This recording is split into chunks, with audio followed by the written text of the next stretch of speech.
गौतम बुद्ध ने कहा था कि एक खूंखार जंगली जानवर की तुलना में एक दुष्ट मित्र ज़्यादा खतरनाक होता है। उससे ज़्यादा डरना चाहिए, क्योंकि जानवर तो सिर्फ आपके शरीर को नुकसान पहुंचाता है, लेकिन एक कपटी और धोखेबाज मित्र आपकी बुद्धि को नुकसान पहुंचाता है। एक बुरा मित्र ही आपको ऐसी दशा में ले जा सकता है जहां आपको लगने लगे कि यह दुनिया बहुत बुरी है, अब यहाँ जीकर भी क्या फायदा। और ऐसा तब होता है जब आपके साथ विश्वासघात होता है, आपको धोखा दिया जाता है, और धोखा भी उसी व्यक्ति को मिलता है जिसने दूसरों पर अंधा विश्वास किया हो। कभी हम किसी पर एकदम से भरोसा नहीं करते, भरोसा धीरे धीरे कायम होता है, लेकिन एक समय आने के बाद ये भरोसा इतना मजबूत हो जाता है कि हम उस व्यक्ति के लिए अपनी आँख, कान और दिमाग बंद कर लेते हैं। और फिर ऐसी स्थिति में ही हमारा सबसे विश्वास पात्र व्यक्ति हमें इतना बड़ा धोखा देता है कि हमारा दुनिया पर से भरोसा उठ जाता है और हम हर किसी को शक की नज़र से देखने लगते हैं। असल में देखा जाए तो ये दुनिया धोखे पर ही चल रही है। हम अपनी ज़िंदगी में कभी न कभी, कहीं ना कहीं, किसी न किसी को धोखा देते रहते हैं, और दूसरे लोग भी हमें धोखा दिए जा रहे हैं। दूसरे धोखे देते तो बात समझ में भी आती है, लेकिन हम तो वर्षों से खुद को ही धोखा देते आ रहे हैं। हम स्वयं को ऐसी ऐसी बातें समझा देते हैं जिससे हमें सच्चाई का सामना ना करना पड़े, और हम अपनी छोटी सी दुनिया में ही खोए रहें। धोखा या विश्वासघात दो धारी तलवार की तरह होती है। हमें लगता तो है कि हम सामने वाले को धोखा देकर उसे मूर्ख बना रहे हैं, लेकिन ये धोखे की तलवार जितनी गर्दन सामने वाले की काटती है, उतनी ही गर्दन हमारी भी काटती है। दोस्तों, आज की इस बौद्ध कहानी के माध्यम से हम जानेंगे कि हम खुद को धोखे और विश्वासघात से कैसे बचा सकते हैं, और इस कहानी के अंत में हम 10 निशानियों के बारे में जानेंगे जो एक धोखेबाज और झूठे व्यक्ति में पाई जाती है। एक युवा व्यक्ति बहुत ही क्रोधित अवस्था में पहाड़ी की चोटी से कूदकर आत्महत्या करने जा रहा था। जैसे ही वह पहाड़ी के शिखर पर पहुंचा, वो जोर से चिल्लाया, ये दुनिया इतनी बुरी क्यों है? यहाँ सब इतने स्वार्थी क्यों हैं? अब मेरे जीने का कोई फायदा ही नहीं। उसी पहाड़ी के शिखर पर एक बौद्ध भिक्षु अपने ध्यान साधना में लीन थे। इस युवा व्यक्ति के तेज क्रोधित आवाज को सुनकर वो ध्यान से जागे। उन्होंने देखते ही समझ लिया कि युवा व्यक्ति वहां आत्महत्या करने आया है। वो व्यक्ति पहाड़ी से कूदने ही वाला था कि बौद्ध भिक्षु ने उसका हाथ पकड़कर उसको पीछे खींचते हुए उससे बोला कि क्या हुआ, आगे का रास्ता खत्म हो गया क्या? युवा व्यक्ति ने कहा, कैसा रास्ता? यहाँ तो कोई रास्ता है ही नहीं, मैं तो यहाँ से कूदकर आत्महत्या करने आया हूँ। बौद्ध भिक्षु ने कहा, मरना तो एक दिन सभी को है, लेकिन तुम्हें इतनी जल्दी क्यों है? युवा व्यक्ति ने कहा, क्योंकि यह दुनिया रहने लायक नहीं है। यहाँ सब स्वार्थी हैं, सब धोखेबाज हैं। मैंने जिन पर भरोसा किया उसी ने मुझे धोखा दिया। मेरे भाई ने मुझे धोखा दिया, मेरे मित्र ने मुझे धोखा दिया, लेकिन आज तो हद हो गई। मेरी पत्नी ने भी मुझे धोखा दे दिया, वो एक अमीर व्यापारी के साथ चली गई। इतने सारे धोखे मिलने के बाद अब मेरे इस दुनिया में जीने का कोई मतलब ही नहीं। इस स्वार्थी दुनिया में कोई भरोसे के लायक नहीं है। मैं आत्महत्या करने जा रहा हूँ। बौद्ध भिक्षु ने कहा, क्या तुम स्वार्थी नहीं हो? क्या तुम पर भरोसा किया जा सकता है? व्यक्ति ने कहा, मैंने आज तक किसी को धोखा नहीं दिया, किसी के साथ विश्वासघात नहीं किया। आप चाहे तो मेरे गांव में जाकर भी पूछ सकते हो, लोग ही अक्सर मेरा फायदा उठाते रहते हैं, लेकिन मैंने आज तक किसी के साथ बुरा नहीं किया। बौद्ध भिक्षु ने कहा कि मैं तुम पर भरोसा नहीं कर सकता। तुम्हें मुझे ये सिद्ध करके दिखाना पड़ेगा कि तुम एक स्वार्थी व्यक्ति नहीं हो। व्यक्ति ने पूछा, मुझे सिद्ध करने के लिए क्या करना पड़ेगा? भिक्षु ने कहा कि तुम्हें अगले 1 साल तक मेरे साथ मेरे आश्रम में रहना पड़ेगा, तब जाकर मैं जान पाऊंगा कि तुम एक ईमानदार व्यक्ति हो या फिर तुम भी दूसरों की तरह स्वार्थी और धोखेबाज हो। वो व्यक्ति बौद्ध भिक्षु के साथ 1 साल के लिए उनके आश्रम में रहने के लिए तैयार हो गया। बौद्ध भिक्षु उस युवा व्यक्ति को अपने साथ अपने आश्रम में ले गए और उसे अपना शिष्य बना लिया। अगले दिन सुबह होते ही बौद्ध भिक्षु ने उस व्यक्ति को अपने पास बुलाया और कहा कि मुझे तुम पर भरोसा तो नहीं है, लेकिन फिर भी तुम जाओ और भिक्षा मांग कर लाओ, तब तक मैं दूसरे शिष्यों को शिक्षा देता हूँ। उस युवा शिष्य ने गुरु को प्रणाम किया और भिक्षा मांगने के लिए चल पड़ा। उसने आज से पहले कभी भी भिक्षा नहीं मांगी थी, इसीलिए उसे भिक्षा मांगने में बड़ी तकलीफ हो रही थी। उसके मुंह से भिक्षा के लिए शब्द नहीं निकल रहे थे। उसका अहंकार उसे भिक्षा मांगने से रोक रहा था, लेकिन उसके अंदर एक अहंकार और उमड़ रहा था, गुरु को गलत सिद्ध करने का अहंकार। इसीलिए उसने भिक्षा मांगी और उस भिक्षा को लेकर वापस गुरु के पास पहुंचा। उसके हाथ में भिक्षा देखकर गुरु ने कहा, तुम कुछ तो भरोसे के लायक हो। मुझे लगा था कि तुम भिक्षा नहीं मांग पाओगे, लेकिन तुमने मुझे गलत सिद्ध कर दिया। आओ मेरे साथ मेरी कुटिया में चलो, वहां मैं तुम्हें कुछ दिखाना चाहता हूँ। गुरु शिष्य को अपने साथ अपनी कुटिया में ले गए। वहां कुटिया के ऊपर एक मटकी लटक रही थी। गुरु ने मटकी की ओर इशारा करते हुए कहा, उस मटकी को देख रहे हो, उसमें जहर रखा हुआ है, और जहर भी ऐसा है कि अगर किसी को दे दो तो व्यक्ति बड़े आराम से मर सकता है और किसी को पता भी नहीं चलेगा। युवा शिष्य ने कहा, लेकिन गुरुदेव, आप ये सब मुझे क्यों बता रहे हैं? बौद्ध भिक्षु ने कहा कि मैं बस तुम्हें सावधान कर रहा हूँ कि कभी इसे गलती से खा मत लेना। कुछ दिनों बाद गुरु अपने शिष्यों के साथ एक जंगल से गुजर रहे थे। तभी कुछ जंगली लुटेरों ने अचानक उन पर हमला कर दिया। सभी शिष्य अपनी अपनी जान बचाकर इधर उधर भागने लगे, लेकिन ज्यादा उम्र होने की वजह से गुरु भाग नहीं पा रहे थे। ये बात उस युवा शिष्य ने अनुभव की। बहादुरी का प्रदर्शन करते हुए अपने गुरु को डाकू से बचाकर आश्रम तक सुरक्षित ले आया।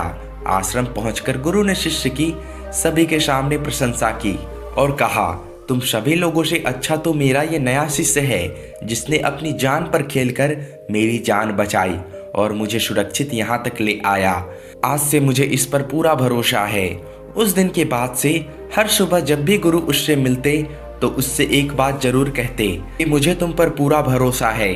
धीरे धीरे गुरु का उस शिष्य पर भरोसा बढ़ता चला गया।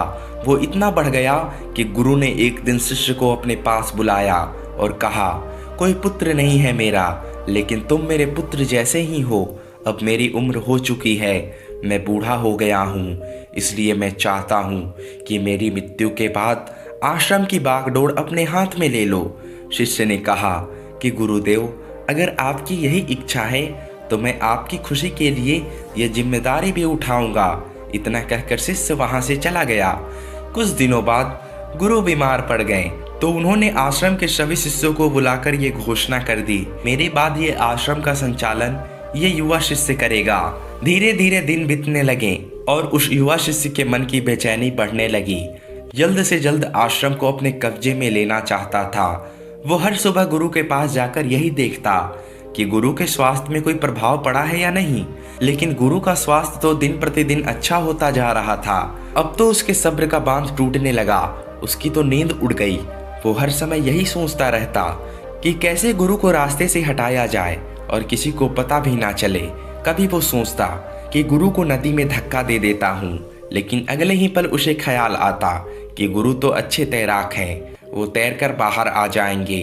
फिर कभी सोचता कि गुरु को गला दबाकर मार देता हूँ। सब जानते हैं कि मैं गुरु का भरोसेमंद हूँ, इसलिए मुझ पर किसी को शक भी नहीं होगा।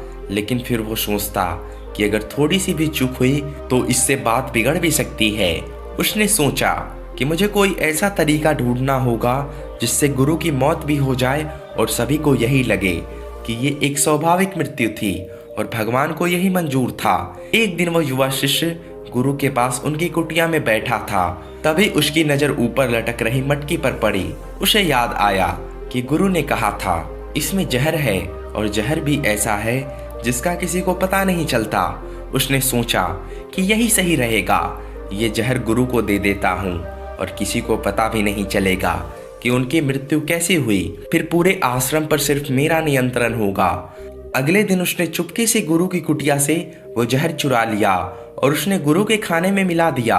गुरु ने वो खाना खा लिया और रात में सोने चले गए। लेकिन जब सुबह हुई तो पूरा आश्रम जगा, पर गुरु नहीं जगे। शिष्य ने गुरु की कुटिया में जाकर देखा तो पता चला कि गुरु की तो मृत्यु हो गई है। जब ये बात उस युवा शिष्य को पता चली तो वह अंदर ही अंदर बहुत खुश हो गया और आश्रम को अपने नियंत्रण में लेने का काम शुरू कर दिया। उसी आश्रम में एक गुरु का सबसे पुराना शिष्य था। वो चुपचाप यह सारी घटना को देख रहा था। वो अपनी कुटिया में गया और वहां से एक औषधि लेकर आया और वो औषधि अपने गुरु को पिला दी। थोड़ी देर में गुरु की चेतना लौट आई और वो एकदम स्वस्थ होकर बैठ गए। ये सब देखकर उस युवा शिष्य के पैरों तले जमीन खिसक गई। वो पूरी तरह घबरा गया। गुरु ने बाकी के सभी शिष्यों को अपने अपने कामों में वापस भेज दिया और उस युवा शिष्य को अपने पास बुलाकर कहा, क्या तुम अभी भी विश्वास के लायक हो? क्या तुमने मुझे धोखा नहीं दिया? क्या तुम स्वार्थी नहीं हो? वो शिष्य गुरु के चरणों में गिर पड़ा और बोला, पता नहीं ये अपराध मुझसे कैसे हो गया। आज से पहले तो कभी किसी को धोखा नहीं दिया था। लोग ही मुझे धोखा देते आए थे, लेकिन पता नहीं क्यों और कैसे मैंने आज आपको धोखा दे दिया। गुरु ने कहा, तुम मुझे धोखा नहीं दे सकते थे क्योंकि मैंने तुम पर कभी भरोसा किया ही नहीं था। मैं किसी भी इंसान पर भरोसा नहीं करता। मैं केवल उसी पर भरोसा करता हूँ जो अपनी आंखों से देखता हूँ और अपने कानों से सुनता हूँ। मुझे तुम्हारे अंदर लालच दिखाई दे रहा था और ये लालच मैंने ही तुम्हें जानबूझकर दिया था, क्योंकि कोई भी व्यक्ति केवल 3 कारणों से ही किसी के साथ विश्वासघात करता है। पहला स्वार्थ, दूसरा लालच और तीसरा ईर्ष्या। उस युवा भिक्षु ने गुरु से पूछा, लेकिन गुरुदेव, मैं खुद को कोई लालच, स्वार्थ और ईर्ष्या से कैसे मुक्त रख सकता हूँ? गुरु ने कहा, खुद को पढ़ो, खुद को जानो, खुद के भीतर उतरने का प्रयास करो। इंसान के भीतर बड़ी संभावना है।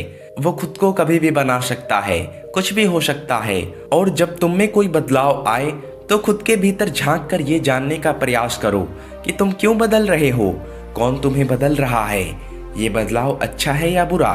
खुद का आत्मनिरीक्षण करने का प्रयास करो।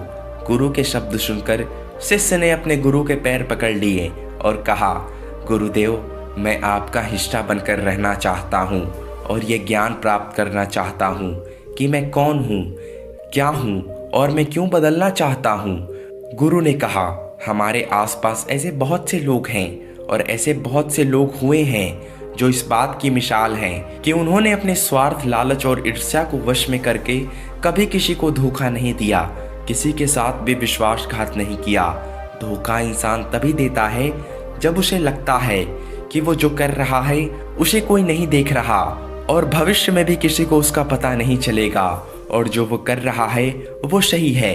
हालांकि पकड़े जाने के बाद खुद को बचाने के लिए वो तर्क देता है कि मैं तो कुछ कर नहीं सकता था, मेरे पास यही आखिरी रास्ता था, मैं मजबूर था। लेकिन हर धोखे के पीछे की सच्चाई यही है कि व्यक्ति जानबूझकर अपने फायदे के लिए ही सब करता है।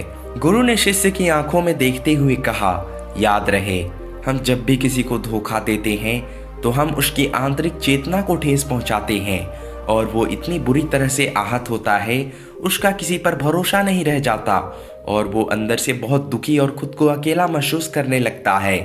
इसलिए अगर तुम चाहते हो कि तुम्हें कोई धोखा ना दे पाए तो अपनी आंख, कान और दिमाग को खुला रखो। लोगों पर भरोसा तो करो, लेकिन इतना भी भरोसा मत करो कि वो तुम्हारा फायदा उठाने लग जाएं। हमेशा अपने सबसे महत्वपूर्ण कामों का नियंत्रण अपने हाथ में रखो और कभी भी अपने जीवन की बागडोर किसी दूसरे के हाथों में मत दो और बीच बीच में खुद की जांच पड़ताल करते रहो कि जिस धोखे से तुम बचना चाहते हो, कहीं वैसा धोखा तुम किसी दूसरे के साथ तो नहीं कर रहे हो। और अगर फिर भी कोई तुम्हें धोखा दे तो तुम निराश मत होना, क्योंकि हर एक धोखा इंसान को कुछ न कुछ सिखा कर जाता है। धोखा खाने के बाद इंसान पहले से भी कहीं ज़्यादा सतर्क और समझदार हो जाता है। इसलिए सिर्फ एक धोखे की वजह से खुद की जिंदगी को बर्बाद मत करो और इसे एक सीख समझकर आगे बढ़ जाओ। गुरु ने कहा कि एक धोखेबाज और एक चालाक इंसान की 10 निशानियां हैं जो तुम्हें धोखा दे सकता है, तुम्हारे मन की शांति तक छीन सकता है और तुम्हें निराशा के गहरे सागर में डुबा सकता है और तुम्हें निराशा के गहरे सागर में डुबाकर तुम्हारी जिंदगी तक खत्म कर सकता है। पहली निशानी, जो इंसान धोखेबाज होगा, झूठा होगा, वो तुमसे सब कुछ छिपाएगा। तुम्हें उसके बारे में दूसरे लोगों से पता चलेगा और जब तुम पूछोगे तो वो बोल देगा कि बताना ही भूल गया। उसके साथ बहुत लंबा वक्त बिताने के बाद भी तुम्हें उसके बारे में कुछ खास पता नहीं होगा। वो तुम्हारे बारे में क्या सोचता है, उसके जीवन में क्या चल रहा है। तुम हमेशा उसके बारे में दुविधा में ही रहोगे, क्योंकि वो तुमसे हर बात छिपाएगा, क्योंकि वो एक सच्चा इंसान है ही नहीं। एक सच्चे इंसान को अपने बारे में बताने में कोई भी परेशानी नहीं होती। वो लगभग हर एक बात तुम्हारे साथ साझा कर लेता है, लेकिन जो धोखेबाज होगा वो बड़ी सावधानी से चलता है। तो ये बात हमेशा गौर करनी चाहिए कि जिस इंसान के साथ हम रिश्ते में हैं, जिसे हम अपनी पूरी जिंदगी सौंपने वाले हैं, जिसके साथ हम प्रेम का विश्वास का सौदा करने वाले हैं, क्या वो अपनी पूरी जिंदगी हमारे साथ ही खुली किताब की तरह साझा करता है या नहीं? वो हमसे चीजें छुपाता है। अगर वो छुपाता है तो वो इंसान एक बहुत बड़ा धोखेबाज है। दूसरी निशानी, जो इंसान धोखेबाज होता है और जिसका हमसे सच्चा प्रेम नहीं होता, उसे हमारी परवाह कभी नहीं होती। हम चाहे उसकी कितनी भी परवाह क्यों ना कर लें, कुछ भी कर लें उसके लिए, लेकिन उसे जरा भी परवाह नहीं होगा। और ऐसा एक बार नहीं, बार बार देखने को मिलेगा। लेकिन हम इसे देखकर भी अनदेखा कर देते हैं। ये हमारी गलती है। सच आंखों के सामने होते हुए भी नहीं देख पाते, ये हमारी कमी है। अगर हम थोड़ा होशपूर्वक देखने का प्रयास करें तो हमें पता चलेगा कि उसे हमारी कोई परवाह है ही नहीं। तीसरी निशानी, जो इंसान धोखेबाज होता है, जो बहुत बड़ा झूठा होता है, उसकी खुद की बातें खुद से ही मोल नहीं खाते। उसकी जुबान बार बार बदलती रहती है। वो अपनी बातों पर खड़ा नहीं उतरता, लेकिन हम उसकी झूठी बातों में फंस जाते हैं, इसलिए हम उसे पहचान नहीं पाते। चौथी निशानी, एक धोखेबाज व्यक्ति हमारे सामने तो हमारी चापलूसी और झूठी प्रशंसा करेगा, लेकिन वो कभी भी हमारे पीठ पीछे या दूसरों से हमारी प्रशंसा नहीं करेगा। हम चाहे उसके लिए मर ही क्यों ना जाएं, लेकिन वो कभी भी हमारी प्रशंसा नहीं करेगा और हमें इतनी अहमियत नहीं देगा जितनी हम उसे अपनी ज़िंदगी में देते हैं, क्योंकि वो एक दिन हमें धोखा देने वाला है। तो हमें बहुत बड़ा धोखा मिले, इससे अच्छा है कि हम पहले से ही सावधान हो जाएं। पांचवी निशानी, उस पर ध्यान मत दो, बल्कि वो तुम्हारे साथ क्या करता है उस पर ध्यान दो। क्योंकि बातें कहना बड़ा आसान होता है, लेकिन करना मुश्किल होता है। पर अधिकतर लोग इन्हीं बातों में आकर फंस जाते हैं। इसलिए चाहे वो तुमसे कितनी भी बातें करे, कितने ही वादे करे, लेकिन जब तक वो उन्हें कर कर ना दिखाए, भरोसा मत करना। छठी निशानी, जो अक्सर प्रेम संबंधों में देखने को मिलती है, कि एक धोखेबाज व्यक्ति अपने से प्रेम करने वाले को ऐसा लेता है कि सामने वाला हमेशा उसके लिए उपलब्ध रहने वाला है, वो कहीं नहीं जाने वाला है, यहीं पड़ा रहेगा। इसलिए ना वो उसको इज्जत देता है और ना ही उसका सम्मान करता है। और अगर उनसे सम्मान की भीख मांगी जाए तो वो इज्जत करता है। अगर किसी रिश्ते में किसी के सामने गिड़गिड़ाना पड़े, भीख मांगना पड़े, मुझे अपना समय दो, मुझसे बात करो, इससे घटिया रिश्ता और कहीं नहीं हो सकता। जिससे तुम्हें सच्चा प्रेम होगा, वह खुद चाहेगा कि उसका ज़्यादातर समय तुम्हारे साथ बीते, जिससे तुम्हें समय की भीख मांगनी ना पड़े। जिससे तुम्हें समय की भीख मांगनी पड़े, समझ जाओ कि उसके अंदर तुम्हारे लिए कोई प्रेम नहीं है। सातवीं निशानी, उसके पास हर काम के लिए समय होगा, लेकिन तुम्हारे लिए कभी भी समय नहीं होगा। वो अपनी जिंदगी में तुम्हारे लिए कुछ भी नहीं छोड़ने वाले, लेकिन तुम्हें कभी भी छोड़ देंगे। वो तुमसे बात तब भी करेंगे जब उनका मन होगा, ना कि जब तुम्हें उनकी जरूरत होगी।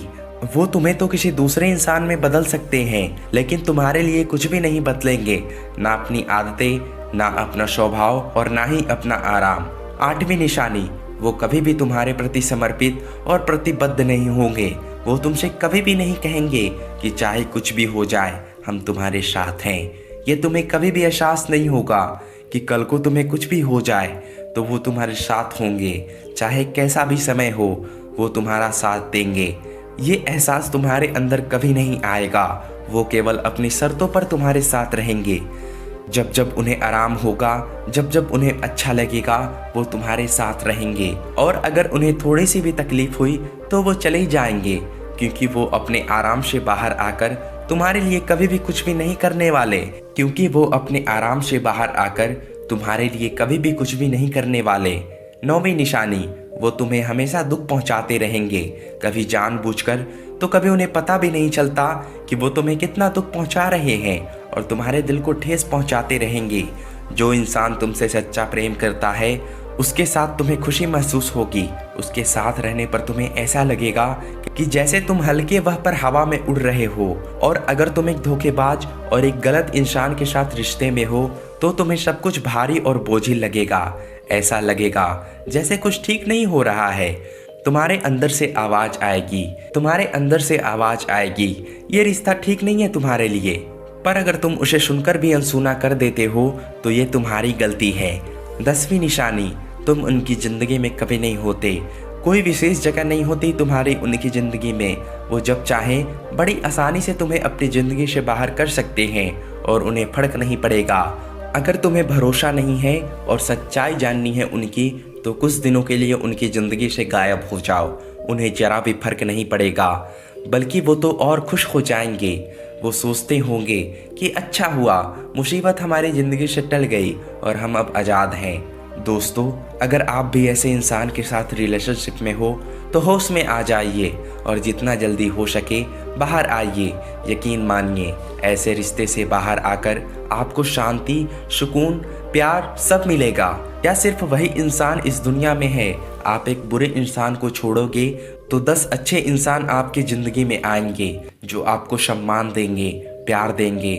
जब तक आप ऐसे झूठे इंसान के साथ जुड़े रहेंगे, आपको दूसरे अच्छे इंसान दिखाई तक नहीं देंगे। लेकिन जैसे ही आप एक धोखेबाज इंसान को छोड़ेंगे, आपके ज़िंदगी में अच्छे इंसान आने शुरू हो जाएंगे। जिन लोगों के साथ रिलेशनशिप में धोखा होता है वो कहते हैं कि प्यार व्यार कुछ नहीं होता, सब कुछ धोखा होता है, आजकल सब कुछ झूठ है। लेकिन वो पूरी तरह से सच नहीं है। वो इंसान जिसने आपको धोखा दिया वो प्यार का मतलब ही नहीं जानता था। पर आज भी दुनिया में बहुत से लोग हैं जो प्यार करना भी जानते हैं और उसे निभाना भी जानते हैं। जिन जिन लोगों के साथ धोखा हुआ वो तो अपने तरफ से सच्चा प्यार करते थे ना। प्रेम तो ईश्वर का वरदान है और प्रेम पर ही दुनिया टिकी हुई है।